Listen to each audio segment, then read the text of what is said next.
Well, now we go from offshore to inshore to do a little clamming. Clamming on Long Island is a tradition that dates back to the native Indians. Rory MacNish will show you how to clam, what you'll need, and where to go. Well, maybe where to go. Thanks, Kim. Well, as you know, I'm usually behind the camera, but today I'm stepping out to do something I really enjoy, and that's go clamming. We're so lucky to live in an area that still has a decent amount of shellfish. Cornell Cooperative Extension's marine program has been restoring shellfish on Long Island for over 25 years, and I have produced stories related to their restoration projects. And today I'm going to benefit from those efforts. Now we're almost ready to clam. Make sure you have the right equipment. One important piece of the equation for effective clamming is the clam rig. However, this is not 100% necessary, and I'll tell you why when we get to clamming. Make sure you have something to put your clams in. I use this nice floating tray. It has rungs that are spaced far apart enough that if a clam does fall through, it's not of legal size. Also, if you want to bring any clams back with you, you should definitely take a bucket. I like to wear water shoes to protect my feet, a hat, and remember the sunscreen.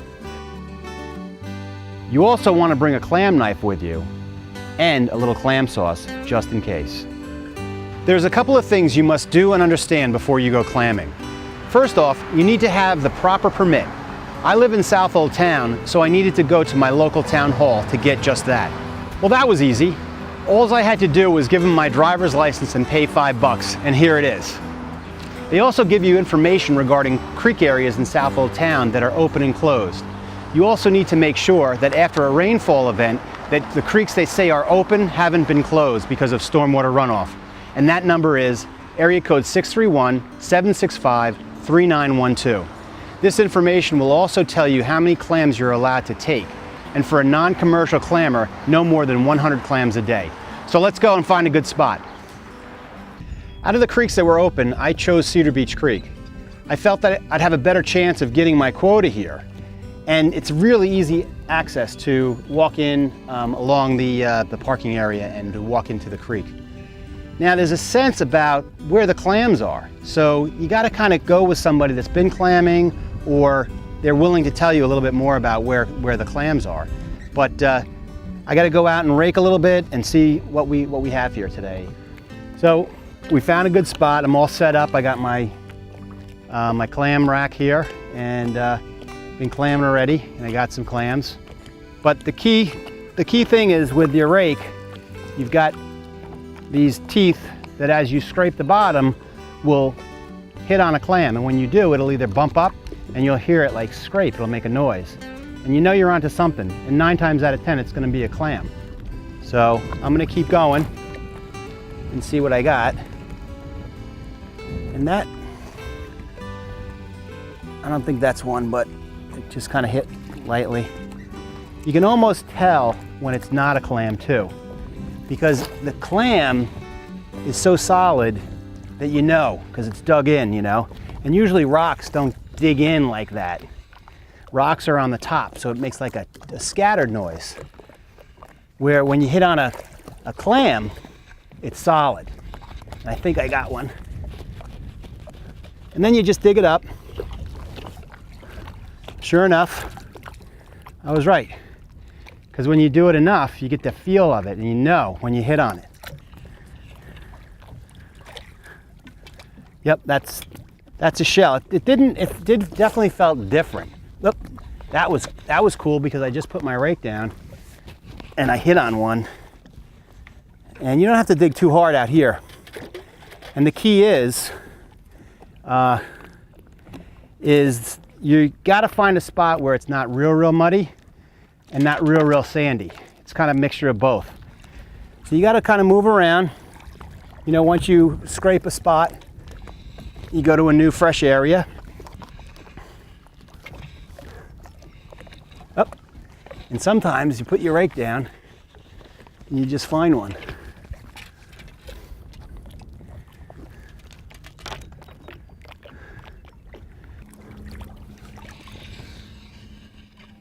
Up.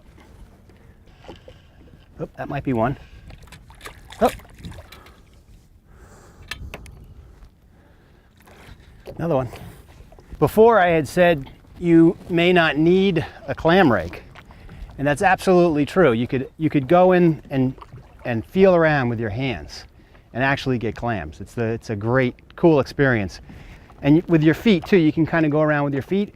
But the way that the clams are scattered around here, you're not going to hit on them, you know, too consistently. I'm kind of feeling around a little bit, but you know, the rake is so efficient that you know, I recommend the rake.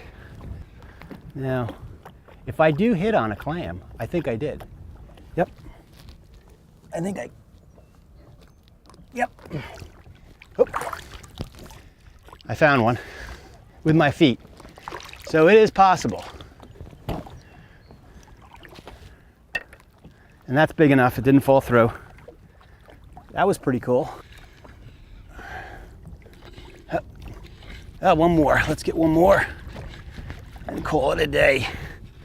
Didn't quite reach my 100, but I bet you I got 60 at least. Started hitting on some big chowders. So, well, we're well on our way to having a bunch of nice fresh clams for dinner tonight. Yeah, it's hard work, but well worth it. There are so many dishes out there that you can do with clams. I suggest you go out and get a nice local cookbook to pick out your favorite clam recipe. Or if you want, you can just have them on the half shell.